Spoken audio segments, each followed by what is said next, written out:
Bonjour à tout le monde. Bienvenue pour ce webinaire. Bienvenue à Alexandra, à Audrey, à Elodie, à Hilary, à Kevin.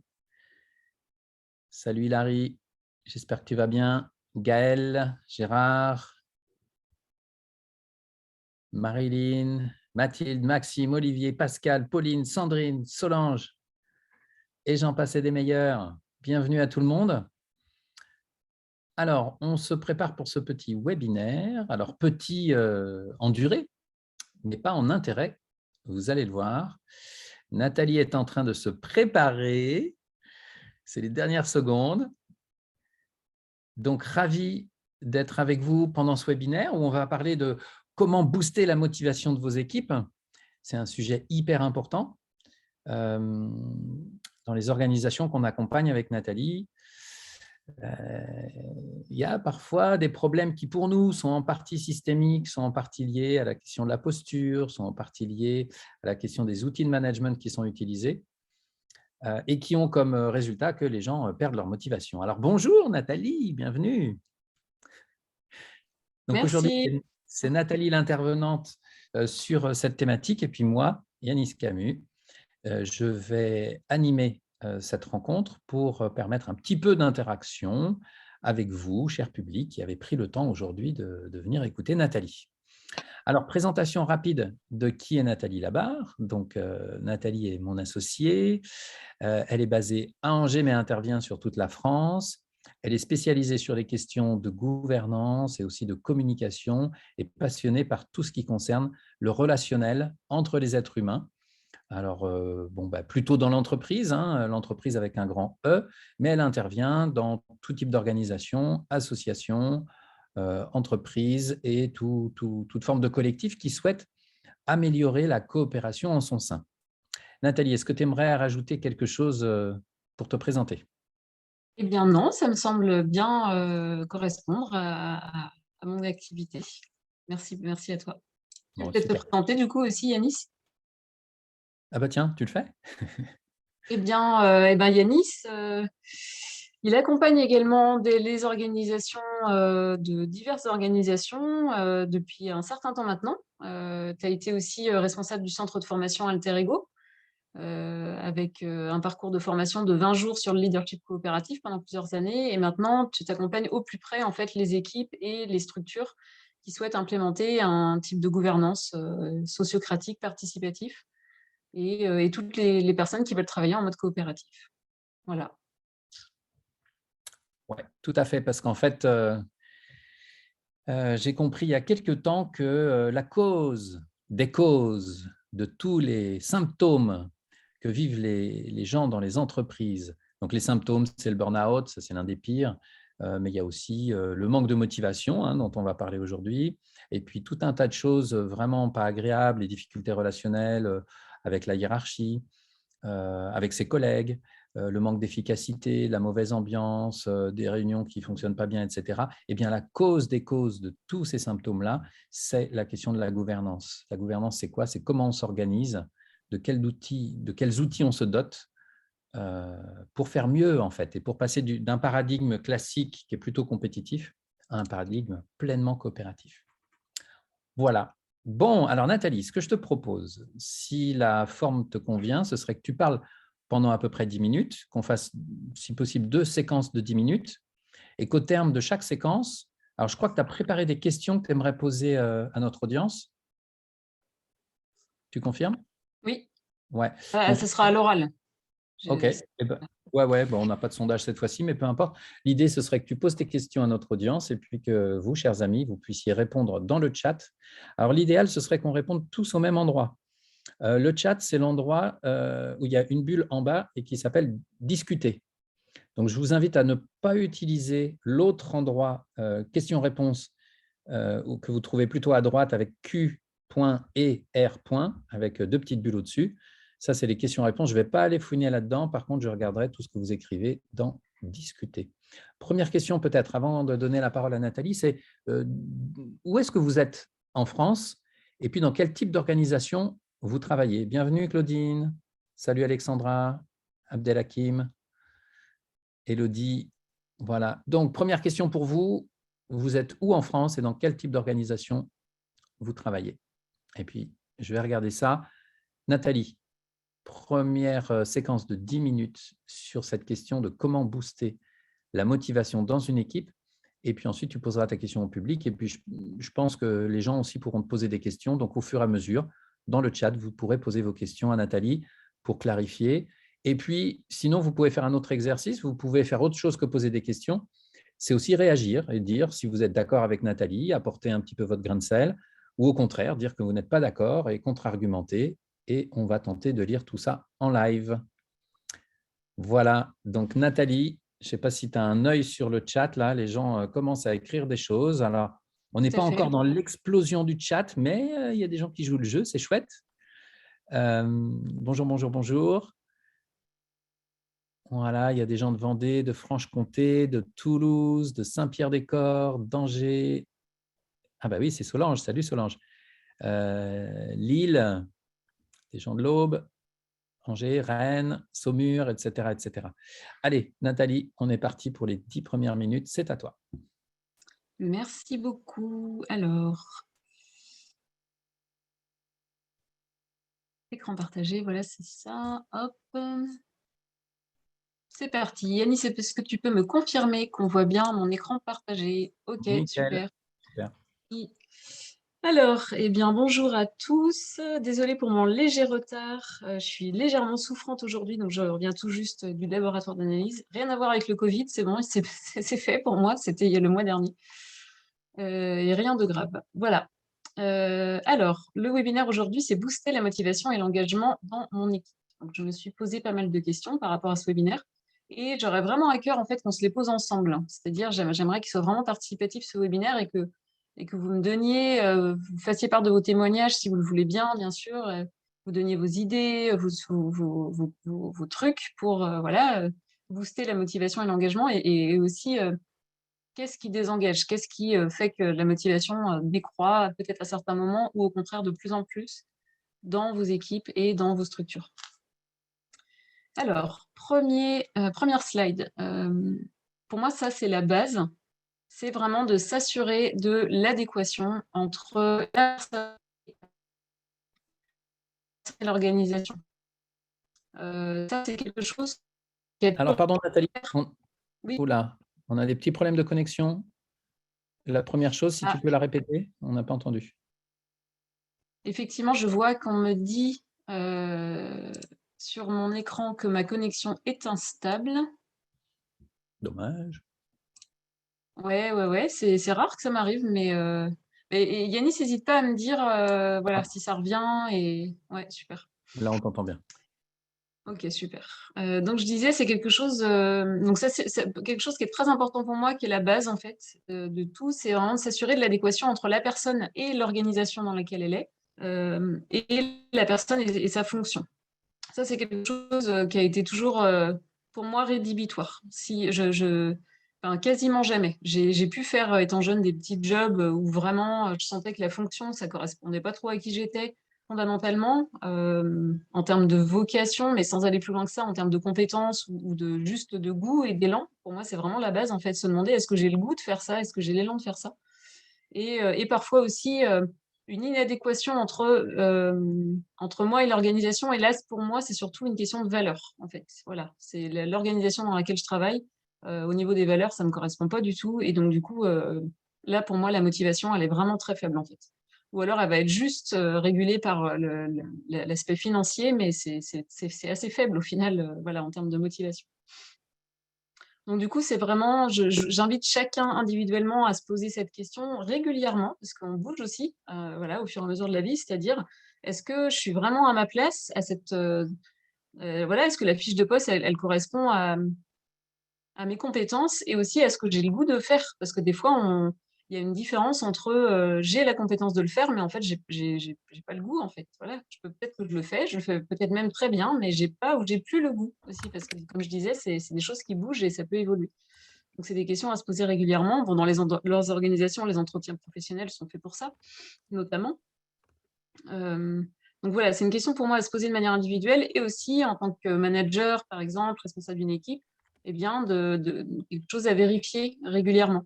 Et pour moi, c'est aussi la responsabilité du groupe, que ce soit dans une entreprise ou dans une association, ça peut même être à titre bénévole dans une association, de se demander, ben, là, il y a une personne dans le groupe, en fait, soit elle est en souffrance, soit au niveau de son comportement, ça commence à être compliqué pour le groupe. On voit qu'il y a quelque chose qui colle pas. Est-ce que cette personne, elle est vraiment à la bonne place? Est-ce que c'est juste? Est-ce que des fois, ça peut être quelque chose de temporaire, c'est-à-dire la personne, vous-même, vous avez un problème personnel, enfin, voilà, ou une maladie, ou je ne sais quoi, qui fait que pendant quelques semaines, quelques mois, on n'est pas au top, et juste ça va passer. Et là, à ce moment-là, pour moi, on a besoin du soutien du groupe pour passer cette période. Mais il y a des fois, le groupe, la meilleure chose qu'il puisse faire pour nous, c'est de dire, fais autre chose. Et ça peut être difficile de dire parce que inconsciemment, on n'a pas envie de dire aux gens, va-t'en, parce qu'on trouve ça méchant, parce que voilà, c'est la peur de rejeter, parce que et effectivement, c'est pas facile à dire. Enfin, il faut vraiment prendre des pincettes, il faut le dire dans le bon cadre, vérifier que la personne, c'est OK pour elle de l'entendre ce jour-là, et vraiment l'amener avec beaucoup, beaucoup, beaucoup de douceur. Mais, mais ça m'est arrivé quelquefois dans ma vie qu'on me mette devant, qu'on me montre en fait, ben là, en fait, juste, c'est plus juste pour toi d'être à cet endroit-là. Et en fait, au creux de cette chose qui va induire un deuil, un processus de deuil, de passer par les étapes de dire au revoir à une équipe, de dire au revoir à une fonction, de dire au revoir voilà, à tout un tas d'avantages peut-être, à ma zone de confort en fait, tout simplement. Eh bien, à l'intérieur de ça, il y a un cadeau. Et le cadeau, c'est ben, quelque chose de mieux pour moi, en fait. Voilà, c'est une autre place ailleurs, c'est sûr, il y en a une autre pour moi, où je me réaliserai encore plus pleinement, voilà, en termes de compétences, en termes de goût, en termes de valeur, il y a quelque chose une promesse d'un lendemain ensoleillé. Voilà, pour dire les choses de manière un peu poétique. Donc ça, c'est vraiment l'adéquation entre moi et ma fonction. Concernant l'organisation, alors je ne vais pas rentrer dans le détail parce que la spirale dynamique, je pourrais vous en parler pendant 3 jours sans m'arrêter. C'est énorme comme outil. Mais je trouve que c'est un outil, moi, qui m'a énormément aidé à vérifier l'adéquation entre mes valeurs profondes et les valeurs profondes de l'organisation ou du groupe auquel j'appartiens à un moment donné, que ce soit dans le milieu associatif, que ce soit, mais même voilà, des fois, on se sent en décalage. Par exemple, il y a des personnes, des fois, qui disent, oh là là, Noël, les fêtes de famille, c'est compliqué. Oui, parce qu'il y a des décalages de valeurs profondes. Ça ne veut pas dire qu'il n'y a pas d'amour, ça ne veut pas dire qu'il n'y a pas d'attachement entre les membres, mais au niveau des valeurs profondes, des fois, il y a un décalage qui fait qu'on a du mal à se comprendre. Bon, je ne vais pas rentrer dans voilà, toute la thématique actuelle qui provoque beaucoup de débats en ce moment dans les familles et sur les positionnements pro ou anti. Mais au fond, derrière ces sujets d'actualité, il y a des valeurs profondes et c'est intéressant de les connaître. Et donc, je vous invite à aller soit feuilleter, lire un bouquin ou vous former éventuellement si ça vous intéresse sur la spirale dynamique. Ça aide vraiment beaucoup à comprendre. Et juste un petit point aussi, je vous invite, si par exemple vous devez intégrer une organisation, de vous assurer que vous allez rester motivé en fait sur tout le temps de votre contrat. Et donc pour ça, de bien vérifier qu'il y a une adéquation entre vos valeurs propres et celles de l'organisation, et de bien vérifier qu'il s'agit des valeurs profondes. Parce que des fois, euh, au niveau du discours commercial ou au niveau du discours d'engagement d'une association, par exemple, il y a un discours affiché qui peut être en décalage avec les valeurs profondes, en fait. Et ça peut ne pas être intentionnel, ça peut ne pas être pour forcément faire du business ou arnaquer les gens. C'est des fois, tout simplement, c'est parce que le discours, il n'a pas encore été actualisé, parce que l'association, elle a bougé, les valeurs ont bougé. Et donc, du coup, de vérifier ça en prenant le temps, bah, d'où l'intérêt des périodes d'essai, hein, quand on intègre une structure, de vraiment prendre le temps de vérifier, et voilà, est-ce qu'au niveau des valeurs, et sans juger, en fait, toutes les valeurs ont la même valeur, et c'est juste l'adéquation qui est importante. Voilà. Sachant que c'est important de prendre en considération le fait que les valeurs, ça bouge aussi, en fait. Nos valeurs, on ne les perd pas, je dirais qu'on les complexifie et on les enrichit. C'est ce qu'explique la spirale dynamique, notamment. Et en ce moment, juste pour dire un mot sur la spirale dynamique, pour moi, on assiste à une opposition entre le système de valeurs matérialiste orange et le système de valeurs vert harmonie. Et Et il y a moyen de coopérer, mais voilà, on constate surtout l'opposition en ce moment.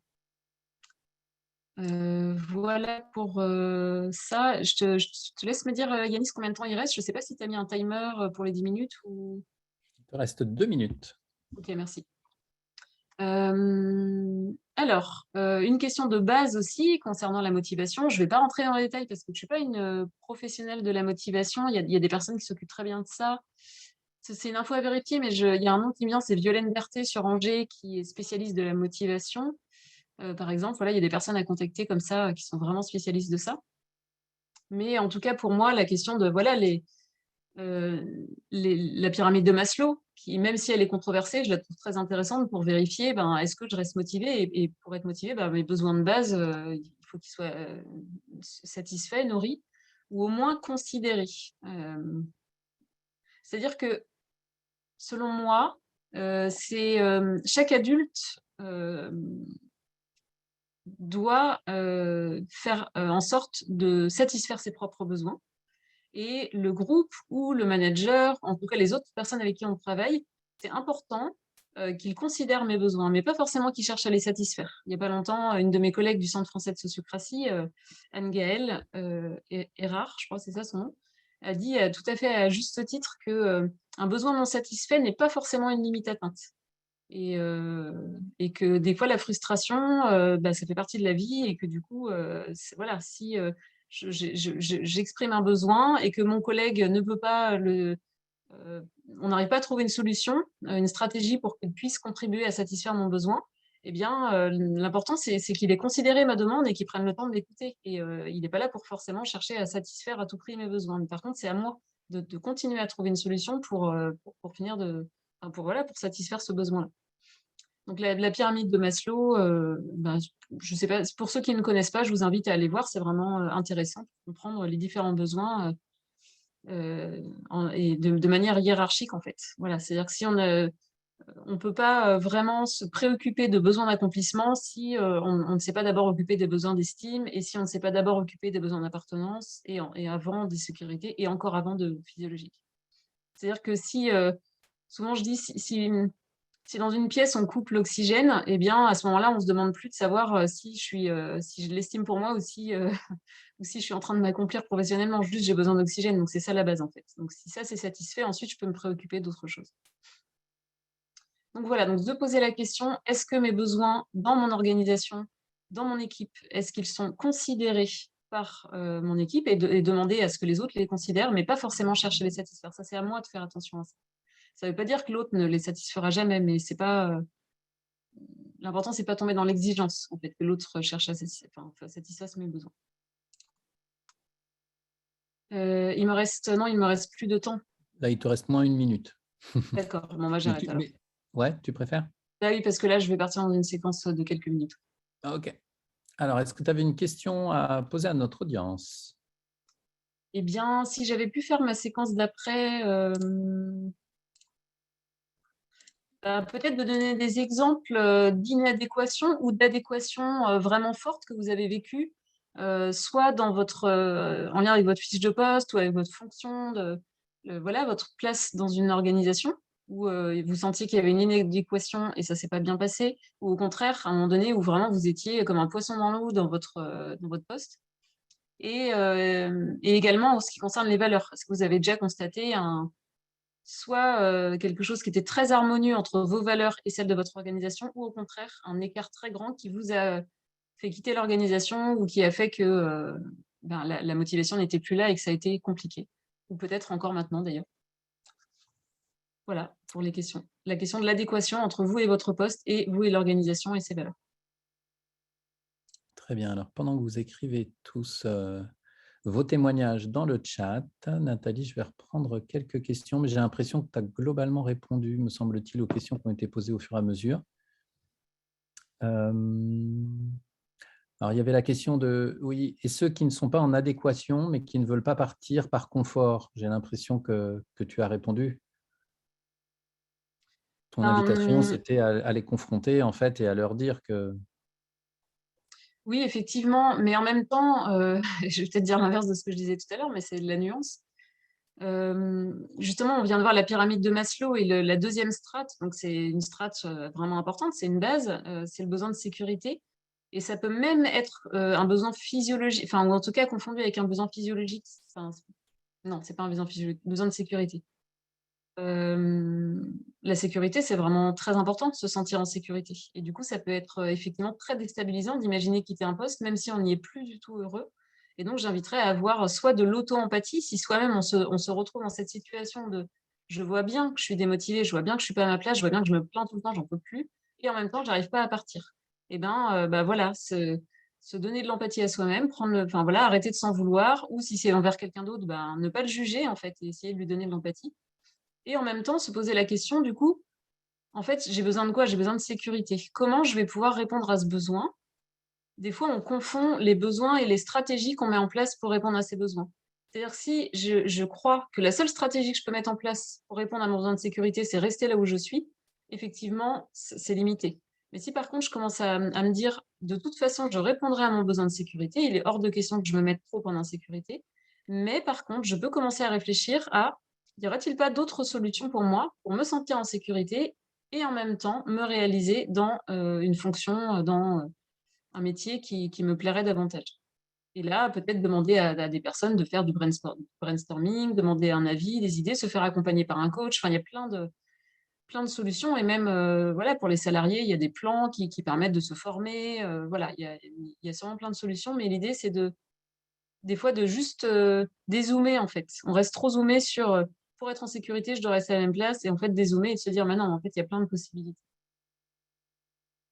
Merci. Alors, il y a Pascal qui abondait dans ton sens, hein, qui nous disait un des freins, c'est l'inadéquation, comme tu dis, avec l'organisation et la fonction, et aussi de se sentir pas écouté, pas pris en compte, pas sollicité. Donc ça revient un petit peu à ce que tu disais sur la partie besoin. Il y a Elodie aussi qui nous témoignait, l'inconnu peut faire peur quand on est dans une structure depuis des années. Aussi, il arrive que des salariés restent sur le poste par sécurité. Bon, c'est ce que tu disais aussi.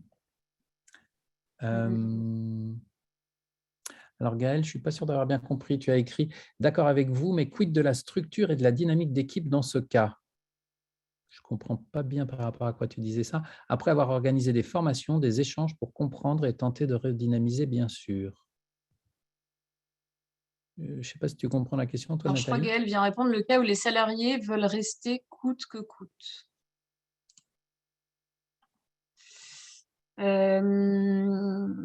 Eh bien, effectivement, ça pose un souci. Ça pose même plein de soucis dans des structures. Il y a aussi des personnes qui, par exemple, sont en arrêt maladie, qui enchaînent arrêt maladie sur arrêt maladie, parce que des motivations, parce qu'elles ne sont, c'est plus épanouissant pour elles d'être et il y a la facilité du système tel qu'on le connaît, de voilà, de pouvoir se mettre en arrêt, etc.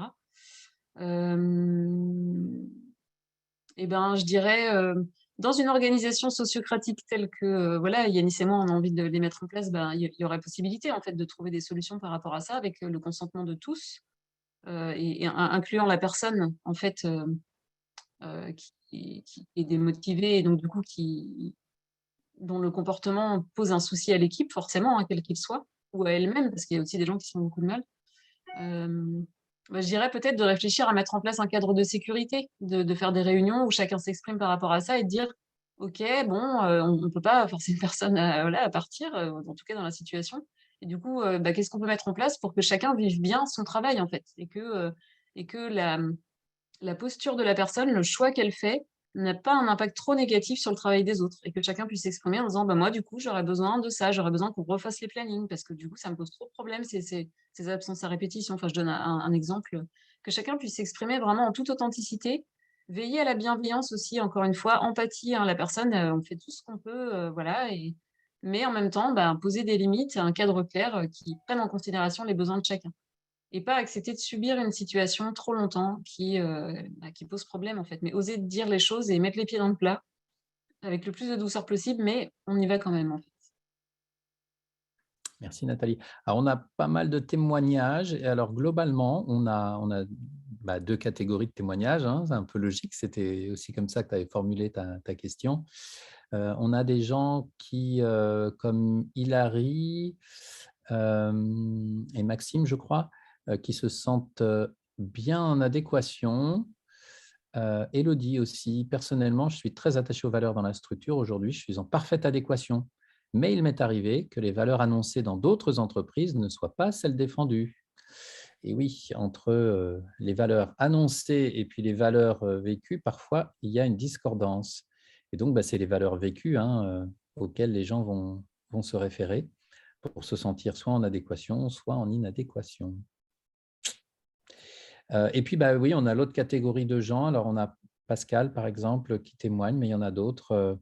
Inadéquation entre le statut d'une organisation qui prône la collégialité et le management, les structures et les process contraires. Du coup, rupture conventionnelle et formation pour, j'imagine, repartir d'un bon pied. Voilà, Audrey aussi qui témoigne, changement de présidence et d'orientation stratégique au niveau RH en passant d'une entité française à allemande. Nouvelle organisation, nouveau management interculturel totalement pyramidal et axé sur le résultat obtenu et aucune valeur de bien-être salarié. En tant que manager, je ne m'y suis plus retrouvé, j'étais en décalage, donc départ de cette structure, pas en adéquation avec mes valeurs. Okay, bon, là, on a le témoignage de quelqu'un qui a osé, qui a traversé l'inconfort pour oser se dire, non, finalement, la structure a changé, mais pas dans un sens qui peut me convenir, donc c'est à moi de partir. Voilà. Et puis, il y a Gaël qui posait une question. Et alors, dans le cas où les salariés veulent rester coûte que coûte, c'est intéressant comme question. Qu'est-ce qui se passe? Je crois que j'ai répondu à cette question juste avant. C'était justement ma réponse, c'était s'il n'y a pas de départ possible envisagé par la personne, j'invite l'équipe à se réunir et à poser que chacun puisse dire comment il vit les choses et trouver des solutions ensemble pour faire en sorte que chacun puisse bien vivre cette collaboration en fait. Et que chacun puisse dire de ce dont il a besoin, de dire ses limites et qu'ensemble on co-crée de manière créative, coopérative, une manière de fonctionner ensemble qui inclut le réel, en fait. Enfin, voilà, OK, la situation, elle est comme ça. On va pas se battre contre. On va pas, parce qu'on pourrait, c'est très franco-français de passer beaucoup de temps à se plaindre, à critiquer. Alors, je dis pas que les gens qui nous écoutent font ça, hein, enfin, plutôt, je nous inclus tous, c'est culturel. Et, et on a presque un certain goût, je pense, culturellement à faire ça. Mais un petit peu, oui, mais voilà, au bout d'un moment, c'est pas très constructif. Donc, du coup, ça demande énormément de courage, à mon sens, mais souvent, la première fois qu'on le fait, au moment où on le fait, c'est dur, mais après, on est très content de l'avoir fait. D'oser, comme je disais, parler de l'éléphant qui est dans la pièce. C'est une expression que j'avais appris, je sais plus quand, je crois que c'est en anglais ou américain. Est-ce que je peux parler de l'éléphant qui est dans la pièce? Enfin, voilà, tout le monde en parle par derrière et personne n'ose dire, en fait, c'est compliqué cette situation de cette personne qui a tel comportement. Donc, du coup, est-ce qu'on peut juste en parler et passer en mode solution, en fait, le plus rapidement possible? Voilà. Oui, alors Nathalie, moi je te rajoute une question que je ne vois pas dans le chat, mais que j'entends de temps en temps. C'est bon, quand on a tout essayé, qu'on a fait ce que tu dis, en tout cas, on a essayé, on a fait du mieux qu'on a pu et qu'on arrive vraiment à un endroit où on ne peut plus, en fait. On n'a plus envie de coopérer avec les gens. Est-ce qu'il est coopératif d'imposer un départ à quelqu'un? Alors là, il y a la question de la légalité. Il va falloir respecter le cadre légal, le droit du travail, la convention collective applicable. Donc déjà, c'est la première chose. Euh, Alors, il y a effectivement non, Audrey qui témoigne, Nathalie. Le oui, risque d'un recours au prud'homme annihile certaines tentatives. Donc bah oui, oui, il y a oui. cette question de la légalité. Si la personne se retourne vers les prud'hommes, la coopération va être plus compliquée forcément. Moi, j'inviterais à. Et je pensais tout à l'heure au témoignage de la personne qui ça avait changé, c'était passé d'un management français, allemand, je ne sais plus c'était quoi l'exemple, mais et ça m'a fait penser à. Tu as dit, Yanis, la personne a eu le courage de changer, de considérer que, OK, on est dans une période de crise. Et comme toute période de crise, d'ailleurs, on vit une grosse crise depuis 2 ans collectivement. Moi, j'invite à dire, OK, c'est une période très sensible. Et donc, dans ce cas-là, on a besoin de beaucoup de douceur, beaucoup d'empathie, comme quand on est petit. Moi, ça me fait penser à quand on est petit, parce on est tous des adultes. En plus, dans le milieu professionnel, on veut tous paraître très sérieux, responsables, mais à l'intérieur de nous, on reste, voilà, il y a des enfants qui continuent à vivre en nous, et le souvenir, en tout cas, de ça. Et quand on était petit, quand on tombait par terre et qu'on s'écorchait le genou, on avait envie de quoi? d'un câlin de notre maman, en fait. Et donc, du coup, dans toute période compliquée, que ce soit quitter un emploi pour aller vers un autre ou que ce soit conflit dans l'équipe parce qu'il y a une personne, ça ne le fait pas du tout, et ben, de se dire, OK, c'est une crise donc sensible. Donc, on va y amener beaucoup de douceur. Et je suis en train de prêcher pour ma paroisse, mais je vous invite à vous faire accompagner parce qu'à ce moment-là, idéalement, d'essayer de trouver des budgets, d'essayer de trouver le temps, enfin, c'est soit une question de budget ou de temps, des fois les deux, mais de trouver le temps de vous faire accompagner par quelqu'un qui ne va pas être une maman, mais qui va un peu avoir ce rôle-là quand même, et parfois un papa aussi, en tout cas qui va avoir un rôle de prendre soin de l'équipe. Elle est là pour ça, elle a que ça à faire. Elle n'est pas impliquée émotionnellement dans, elle a de l'empathie, mais elle n'est pas impliquée dans tout ce qui est en train de se jouer et ça aide beaucoup en fait. Ça met beaucoup de douceur et ça permet de traverser ces crises qui sont compliquées à gérer par soi-même en fait. Donc, pour éviter d'arriver à des prud'hommes, pour éviter d'arriver à un licenciement froid, et parce que j'ai entendu aussi des témoignages des personnes, elles reçoivent un mail et du jour au lendemain, en 3 jours, elles doivent prendre leurs affaires et partir. C'est terrible. Pour éviter d'en arriver à des situations comme ça, considérer qu'on est en crise et que dans ce cas-là, on se donne beaucoup de moyens pour se parler, et voilà, et se faire accompagner, enfin, trouver des solutions qui permettent de vivre ces moments le plus en douceur possible, en fait. Je ne sais pas Ok, si j'ai répondu à merci. la question, si j'ai dévié, mais Si, non, non, je pense que tu as bien répondu. Est-ce que je propose qu'on passe à la deuxième partie maintenant, Nathalie? oui, tout à fait. Si tu veux bien mettre un timer et me dire au bout de 5 minutes que je suis rendue à la Ouais, moitié, ça m'aiderait beaucoup, merci. ça marche. Alors, ouais, voilà, c'est ça. Partage d'écran, c'est parti. C'est bon, Yanis, mon écran est partagé? Ouais, c'est bon. Et j'ai l'impression que Catherine nous quitte. Donc, merci pour tes partages, Catherine, dans le chat. Merci Bonne beaucoup. journée à toi.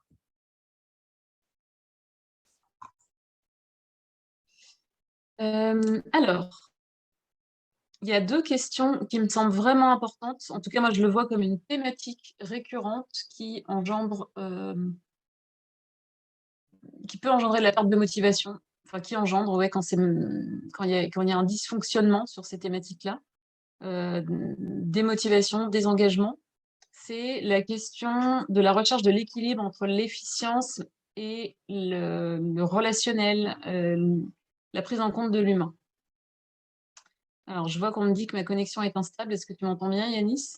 Ouais, Ouais, ça va? Ok. ouais. Donc, les 2 questions à se poser, qui sont assez simples, mais est-ce qu'on est suffisamment, collectivement, au niveau de l'organisation ou au niveau de l'équipe, est-ce qu'on est assez efficient? Euh, voilà. Souvent, il y a le terme efficace qui est utilisé. Alors, j'ai regardé hier soir la différence entre efficace et efficient. Et en gros, de ce que j'ai compris, c'est quand quand on recherche à être efficace, on va soit chercher à utiliser le moins de ressources possible, soit atteindre nos objectifs. Et l'efficience, c'est justement de prendre en compte les deux. C'est-à-dire quelle performance on atteint en prenant en considération les ressources qu'on a. Donc la notion d'efficience, ça me paraît vraiment intéressante. Donc voilà, est-ce qu'on est suffisamment efficient? Voilà, quelle est notre performance? Alors soit la performance économique de l'entreprise, mais au niveau d'une association, c'est une association, elle a un objet social et à quel point on incarne, on vit cet objet social, en fait.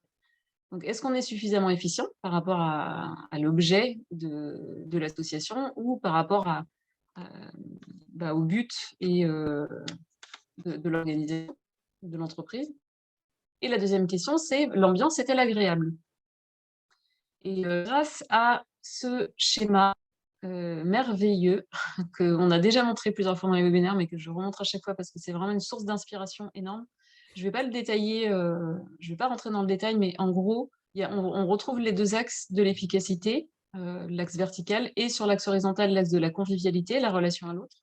Et en fait, ces 2 axes-là, à chaque fois que des personnes se réunissent pour travailler ensemble, ils sont présents, ces 2 axes-là. Et il y a des personnes pour qui l'efficience, l'efficacité, ça va être le plus important. On est ici pour travailler, on est ici pour être efficace, on est ici pour bosser. Et donc, du coup, ces personnes-là, voilà, cette question-là, ils se la posent même pas parce que de toute façon, pour eux, c'est évident. Et il y a d'autres personnes pour qui le plus important, dès qu'ils sont avec d'autres personnes, eh bien, c'est prendre en compte l'humain, le relationnel. Pour moi, ce qui compte, c'est d'être avec les gens et que ça se passe bien avec ces gens-là.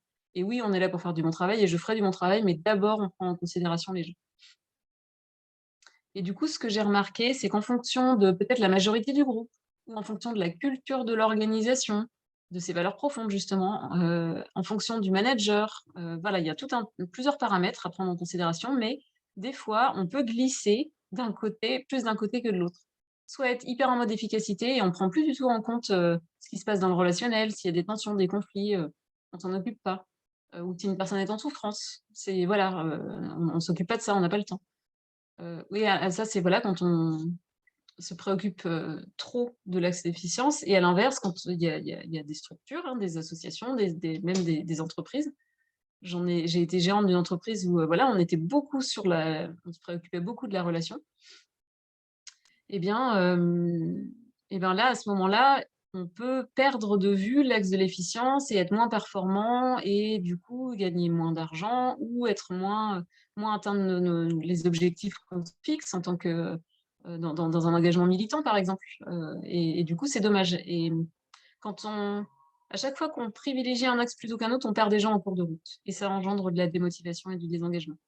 Moi, si, j'ai plutôt tendance à être très efficacité et quand, je vais dans une réunion et que j'ai l'impression que c'est blablabla, que ça prend trop de temps, on me perd en fait. Voilà, j'ai tout de suite envie d'aller sur mon téléphone, faire autre chose et voilà et à l'inverse, j'ai pu aussi vivre et il y a des personnes, si c'est trop sérieux, si c'est trop en mode «bourrin» entre guillemets, on est là que pour bosser et c'est très directif et bien, il y a des personnes, elles sont tétanisées, soit elles partent en retrait en bas à gauche ou alors elles essayent de ramener quelque chose de sympa, et elles sont pas reconnues dans ce rôle-là, mais pour elles, c'est très important.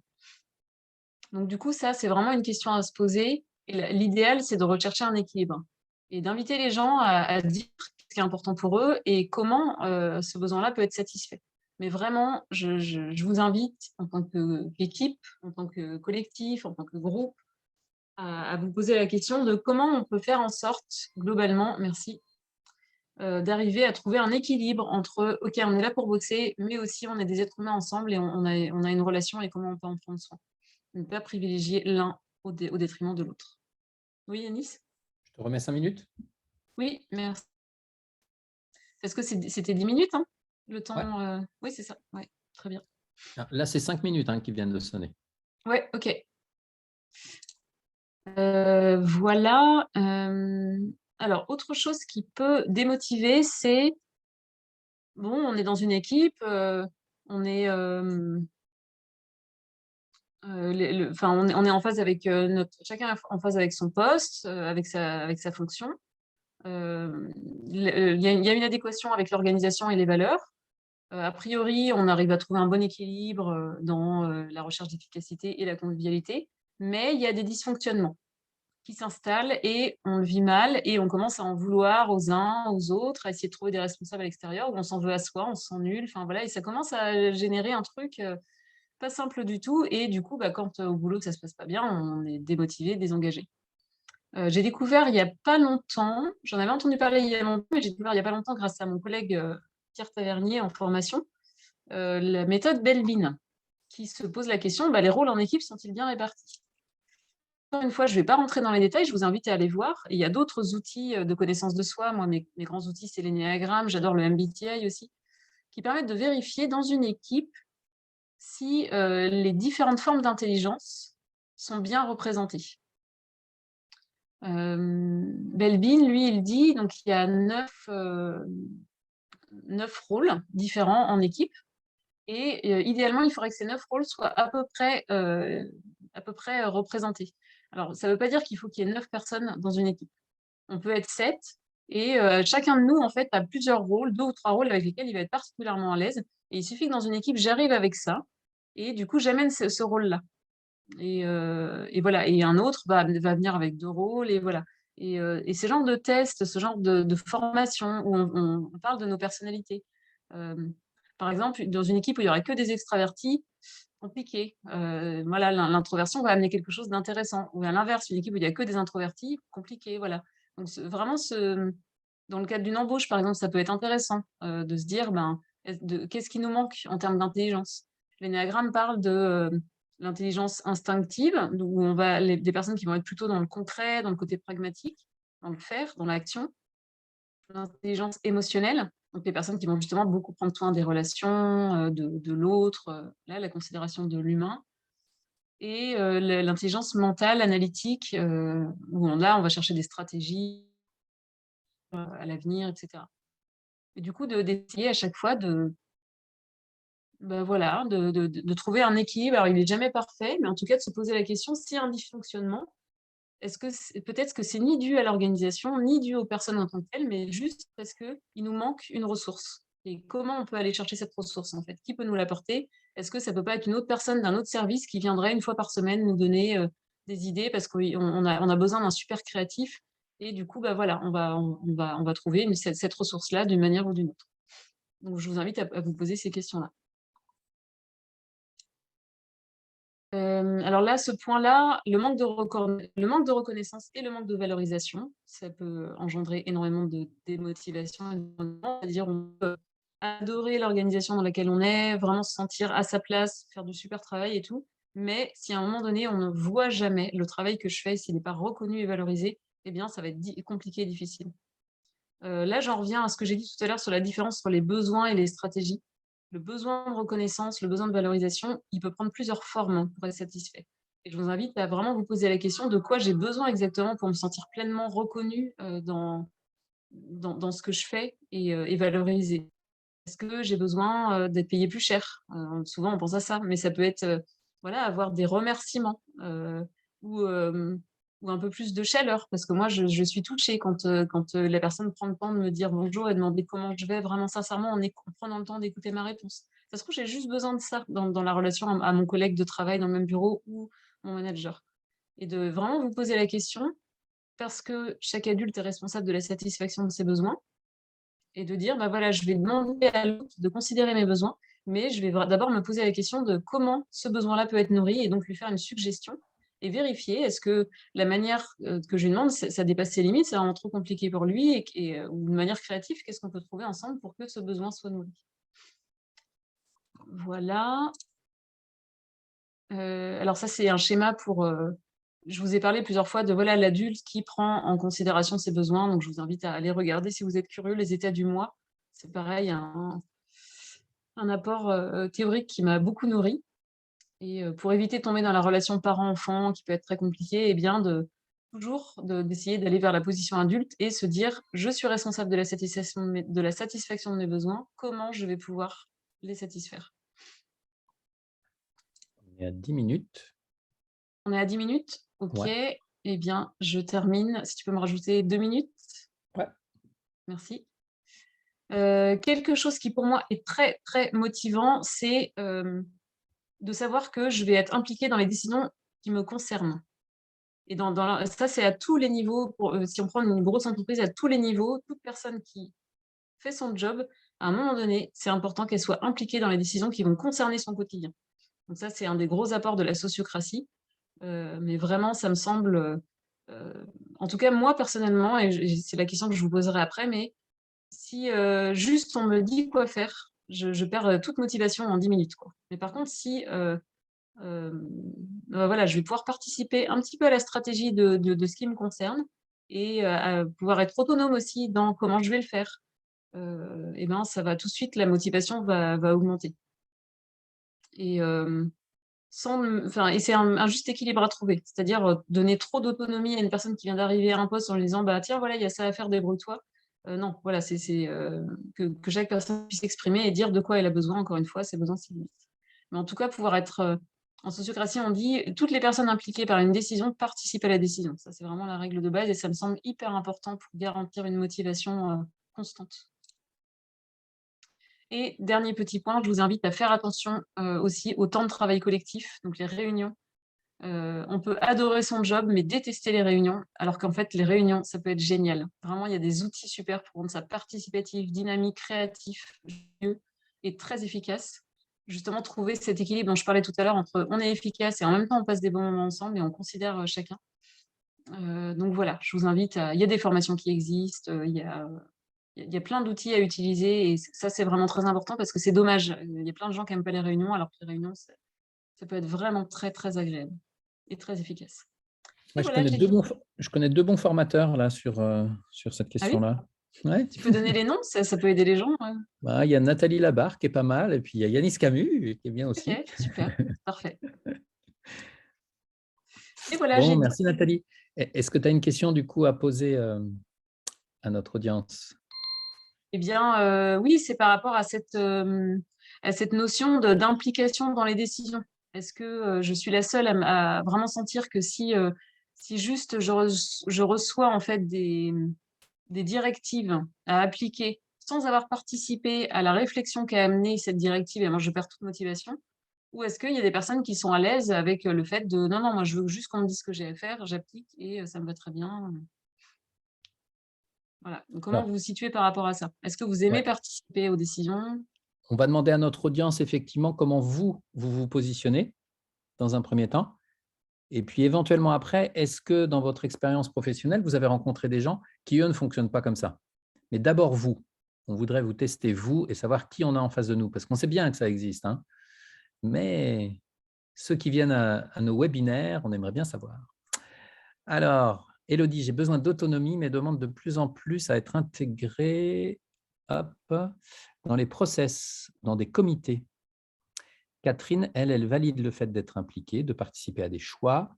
C'est une vraie nécessité d'y participer pour adhérer pleinement. Et elle a aussi besoin d'autonomie.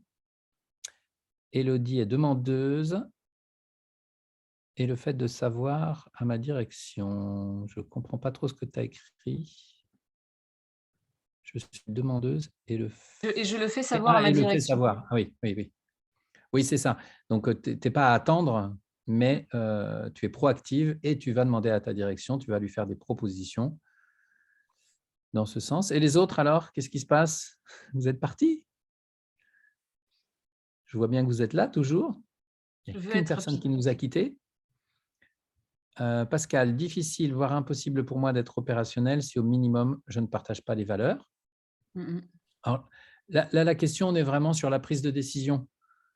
Est-ce que vous avez vraiment besoin d'être pris en compte dans les décisions pour vous sentir motivé, ou est-ce que vous êtes comme on dit, un bon petit soldat, vous laissez votre hiérarchie prendre les décisions et vous êtes prêt à faire le job sans forcément comprendre et avoir eu la réflexion qui a mené à cette décision?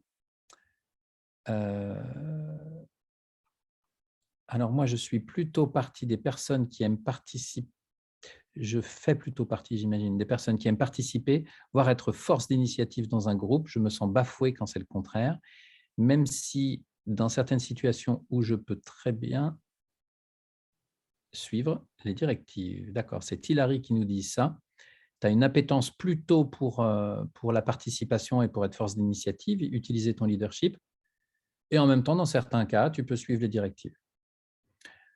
Gérard, cela me paraît essentiel, c'est la première manière de donner de la considération et c'est de nature à relier au sens. Merci Gérard. Directrice d'EHPAD, ah bah c'est rigolo, je suis dans un EHPAD, tu vois, aujourd'hui.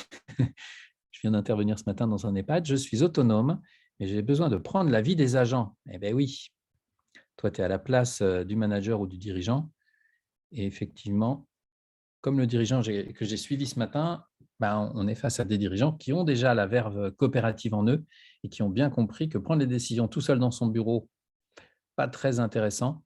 Il vaut mieux partager ça avec son équipe. Et ce matin, tu vois, c'est rigolo, le dirigeant est arrivé avec une idée assez claire du résultat de ce qu'on allait faire. Il nous l'a partagé assez rapidement, mais il a vraiment été ouvert à entendre toute son équipe. On a fait des tours de cercle où chacun s'est exprimé.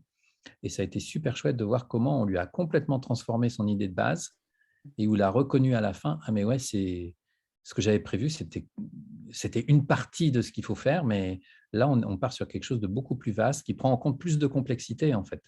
Et ça lui convenait beaucoup mieux.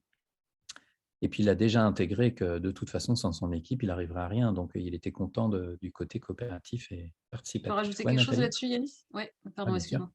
excuse-moi. Oui, ça me fait penser à, je crois que des fois, en tant que manager, on peut avoir la crainte de faire participer son équipe parce que, euh, par exemple, il y a une problématique et on peut se dire, bah, je vais faire participer l'équipe, je vais aller demander les avis.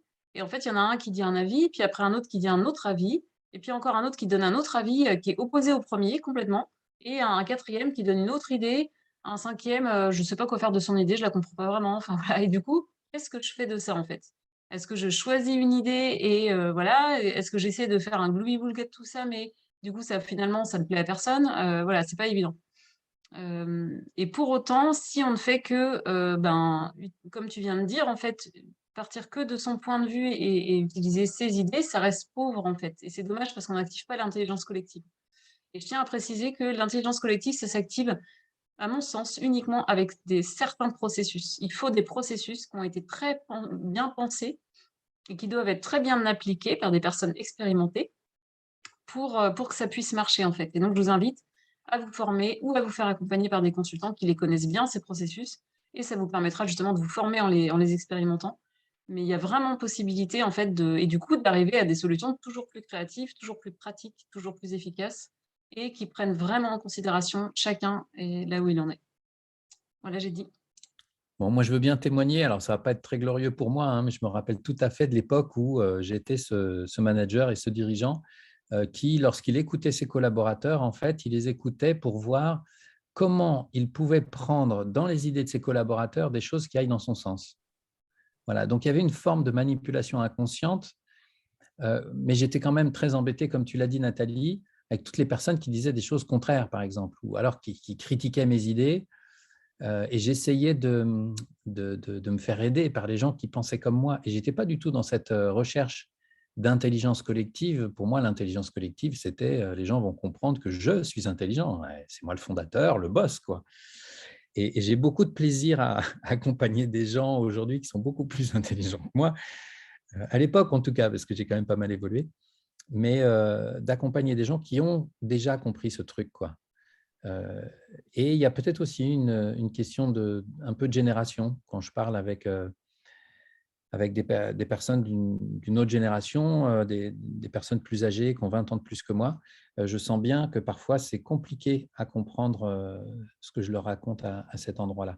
Et puis les jeunes, tu vois, ce matin par exemple, on avait un jeune là, qui est encore en études et qui est en stage, qui est l'adjoint du directeur.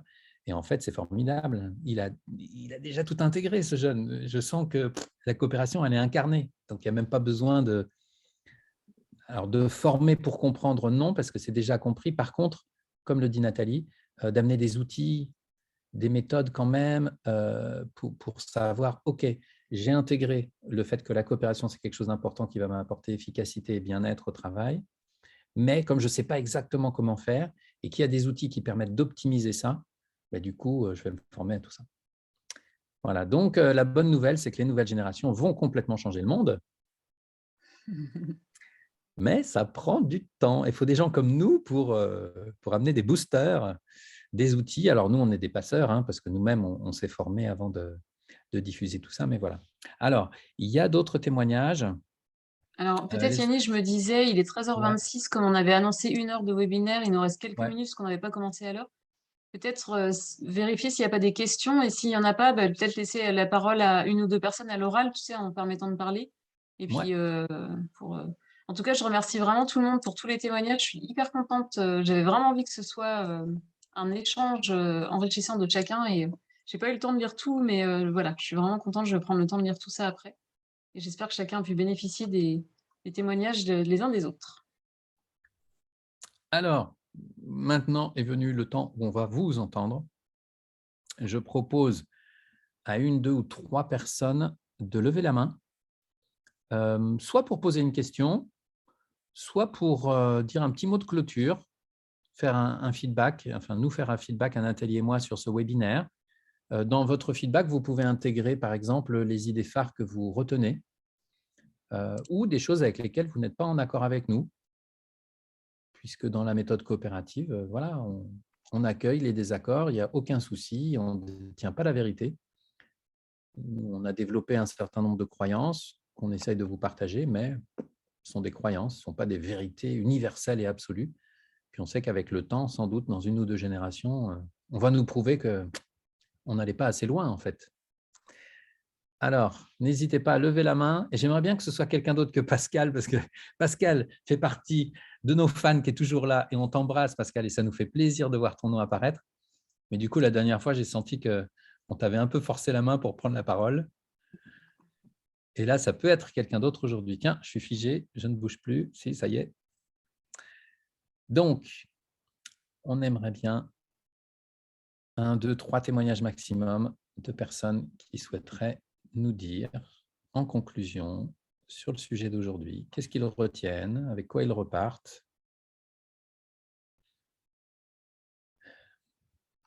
Ah, il y a une main qui se lève. Ouais. Alors, je vais donner la parole. Et puis, Catherine, tu vas nous dire si c'est une question ou plutôt une réaction ou un feedback. Voilà. Catherine, c'est à toi. Il faut que tu mettes ton micro, me Oui, oui. semble-t-il. Vous m'entendez? Ouais, Oui. c'est bon. Bonjour à Bonjour. tous les deux. Bonjour Catherine. Et à tout le monde. Oui, à Tout tout le le monde monde, pardon, à tous les participants. J'en profite pour vous souhaiter une nouvelle année très douce en ces temps moroses, à l'extérieur en tous les cas. Alors moi, je me retrouve bien dans ce que vous dites tous les deux. Alors, merci pour les supports partagés, les outils. Je ne connaissais pas la méthode Belbin. Voilà, moi, je me suis intéressée au design humain l'an dernier. Voilà, je trouve très intéressant et je pense que je l'ai fait pour moi et je suis en train de m'y former. Et je pense que si j'eus connu cet outil il y a 30 ans, ça m'aurait drôlement facilité mon parcours professionnel et mon positionnement en entreprise puisque je suis projecteur. Voilà. Bon, je me retrouve dans tout ce que vous dites, hein, l'implication, le fait qu'on laisse de la place je dirais, à l'autonomie et à la participation.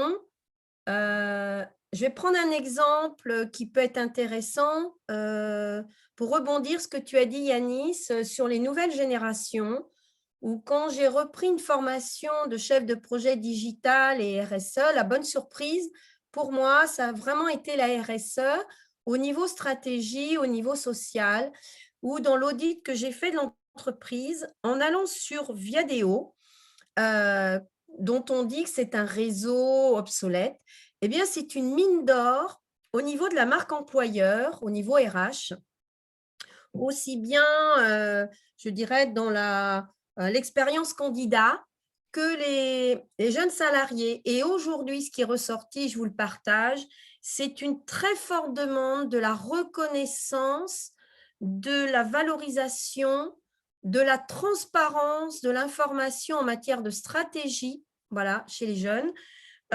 Et puis bien sûr, ce que vous disiez tout de suite, de participer et non pas d'être dans ce mode vertical, archaïque. Voilà, malheureusement, on avance, nous avançons. Et je viens d'avoir 60 ans, j'ai encore 3 ans et demi à travailler. Et comme je suis créative, innovante, eh bien, il y a des structures dont je vais devoir m'éloigner parce que ma belle énergie leur fait peur, parce qu'elles sont encore dans des modes… bon, je peux m'y adapter, hein, il me reste que 3 ans et demi à faire, donc je vais survivre, mais j'aimerais bien contribuer à faire avancer le monde, voilà, et les entreprises comme vous le faites. Voilà ce que j'ai envie de vous témoigner. Super, merci beaucoup Catherine. Je vous en prie. Merci d'être venue aujourd'hui. Plein de belles choses à toi pour les 3 années à venir et puis toutes les autres. Oui, il n'y a pas que 3 ans et demi. Hein. Parce que je crois qu'on n'a jamais fini. Hein. Bon, on peut aussi considérer la retraite comme un moment où vraiment on ne s'investit plus dans les collectifs. Mais généralement, quand on y a pris plaisir, on continue d'une manière ou d'une autre, quoi. S'il y a des seniors qui écoutent aussi, l'entreprise a encore besoin de la seniorité et la réintègre depuis 1 an ou 2 ans. Donc, ce n'est pas parce qu'on a 60 ans que tout est terminé. Maintenant, ça suppose se former, voilà, trouver des outils, ouais, chercher, être curieux, quoi. Voilà. Mais bon, c'est un état d'esprit, hein. Mais ça se travaille. Voilà, je vous laisse, je vous souhaite en tous les cas une très belle fin de journée. Merci beaucoup. C'est la première fois que j'assiste bien à vos webinaires. Je vous retrouverai avec grand plaisir. Voilà. Le plaisir sera partagé. Catherine. Merci. Merci. Et belle année à toi. Ouais. Alors, Claudine, du coup, tu témoignes dans le chat.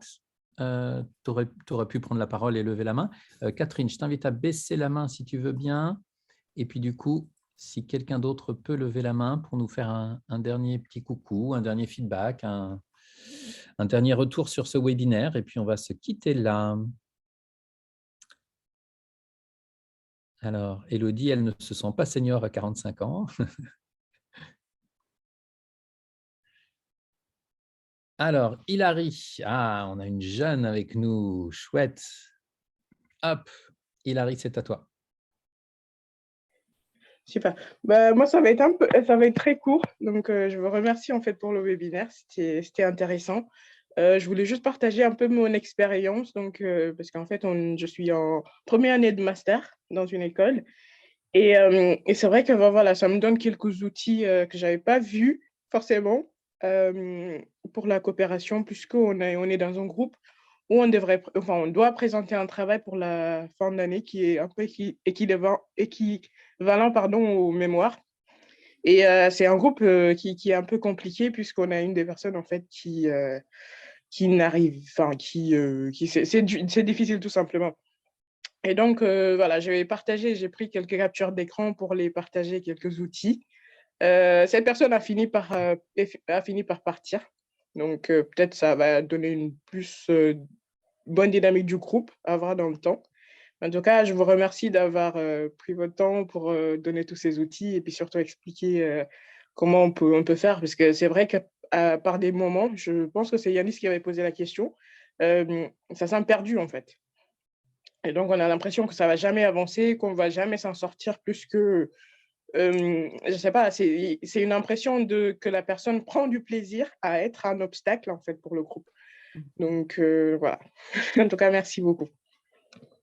Merci, Hilary. C'est chouette d'avoir une jeune étudiante parmi nous aussi, qu'on ne soit pas qu'entre vieux managers et vieux dirigeants, mais qu'on ait la relève qui soit déjà présente. Voilà, Hilary, je l'ai rencontré lors d'une intervention d'une formation de 3 jours sur la coopération dans son école, l'école 3A à Rennes, qui œuvre justement vers des modes de management un peu différents et qui s'ouvre à tout ça. C'est chouette. Nathalie, tu voulais dire? Oui, je mets dans le chat parce que Hilary, c'était notre star de la dernière newsletter avec une autre de tes anciennes stagiaires. Donc, je mets le lien. Si Hilary, je ne sais pas si tu as vu la dernière Non, je n'ai newsletter. pas vu, mais c'est super, c'est gentil. Voilà, tu es sur le site internet maintenant d'Alter Ego Coopération, qui est un site qu'on utilise toujours avec Yanis. C'est top, merci beaucoup. J'aimerais bien le lien. Et Et d'ailleurs, juste, je voulais te préciser aussi, Hilary, que tu as dit que tu avais fait des captures d'écran. En fait, comme tu as participé au webinaire, tu vas recevoir le replay et donc tu pourras transférer le replay à qui tu souhaites. Ah, c'est parfait, parce que je souhaiterais effectivement le partager avec l'équipe. Voilà, Voilà. Donc, c'est parfait, merci beaucoup. très bien. super. Gros bisous à toi et à toute ta classe. Gros Au plaisir bisous. de vous croiser peut-être un jour. Ça me ferait plaisir parce que ça avait été une belle expérience avec l'échange de chaud doudou, entre autres, dont je me rappelle. Oui, les qui comme moi, c'était bien. Pardon? Et les qui comme moi, c'était vraiment bien. Ouais. Bon, bah, écoutez, ça fait 1h11 qu'on a commencé ce webinaire. On tient aussi à respecter le plus possible le timing, Nathalie et moi. Nathalie, un grand merci d'avoir préparé ce matin et peut-être les jours précédents ce webinaire, d'avoir partagé un peu le fruit de toutes ces années de travail et de recherche et d'expérimentation que tu as fait. Et puis, merci, d'autant que voilà, maintenant on sait qu'en plus, tu étais en souffrance physique pendant ce webinaire. Donc, on va te laisser tranquille prendre soin de ton corps en te souhaitant que ça aille vite mieux. Et puis, à vous tous, je vous embrasse. Plein de très belles choses pour l'année 2022, qu'elle soit vraiment sous le signe de la coopération. Et puis, tu n'as pas voulu trop en parler, Nathalie, mais bon, j'en ai aussi parlé dans mon édito de ce mois-ci dans la newsletter. On est tous confrontés à la situation Covid, à la gestion un peu surprenante pour beaucoup de personnes par nos représentants élus. Ce que je voulais dire là-dessus, c'est que, comme tu l'as dit, Nat, une crise, en fait, elle est faite pour nous permettre d'avancer. Donc, effectivement, il y a des choses là qu'on est en train de vivre qui ne nous plaisent pas. Une chose est de les critiquer, Mais une chose plus intéressante est d'essayer de réfléchir à comment on peut faire autrement et d'aller chercher la ressource, parce que la ressource, elle existe. Il y a plein de choses qui existent. Nathalie nous a partagé plein d'outils déjà ce matin, mais il y en a d'autres. Et donc, tout ça, ça va dans l'émergence d'un nouveau monde. C'est ce qu'on nous souhaite, parce qu'on voit bien que dans le monde très conventionnel, j'ai entendu le mot archaïque qu'a dit Catherine, je crois, tout à l'heure, en fait, il y a plein de problèmes qui sont posés. Et la spirale dynamique nous montre aussi comment on peut s'élever, élever notre niveau de conscience, mieux comprendre la complexité du monde pour tenter de trouver des solutions pérennes aux problèmes auxquels on est confronté aujourd'hui. Alors, on sait qu'avec le réchauffement climatique, il y en a d'autres qui nous attendent, les amis. Ça ne va pas être facile. Et Einstein nous disait, pour trouver une solution pérenne à un problème, il faut savoir sortir du système qui a créé le problème. C'est la petite phrase « to think out of the box », penser en dehors de la boîte, avoir une pensée alternative, différente, voir les choses de manière différente. Voilà. Si vous avez envie, dans votre organisation, dans votre collectif, dans votre asso, dans votre famille aussi, d'y importer un peu de coopération, Nathalie est basée à Angers. Vous aurez ses coordonnées très facilement. Enfin, vous devez déjà les avoir dans les mails ou les infos que vous pouvez trouver sur Internet. Ou les miennes. Je suis basé à Rennes. On intervient tous les deux sur toute la France et on pourrait même intervenir dans le monde francophone, voire germanophone ou anglophone pour moi. Nathalie, toi, c'est moins ton dada. Ouais. Bon, je te laisse la France. Je te laisse le Québec aussi, la Belgique, la Suisse. L'île de la Réunion. Ah ouais, non, la Réunion, je te la laisse. La France, je la garde quand même un petit peu. Voilà, bon appétit à tout le monde si vous n'avez pas encore mangé. Très bel après-midi, belle journée, belle année et à très bientôt. S'il y a des gens parmi les Pascal, les Claudine et les gens qui nous suivent depuis maintenant quelques années, qui ont été nos stagiaires et qui souhaitent nous envoyer un petit témoignage sur ce que vous avez vécu avec nous, on serait ravis de recevoir un petit mail avec votre photo et puis on vous mettra dans une newsletter parce qu'on trouve que ceux qui parlent le mieux de notre travail, finalement, c'est les gens qui ont testé nos formations, nos interventions. Voilà. Gros bisous à tout le monde. À bientôt. Merci tout le monde. Merci de votre participation et vos témoignages. Bon après-midi.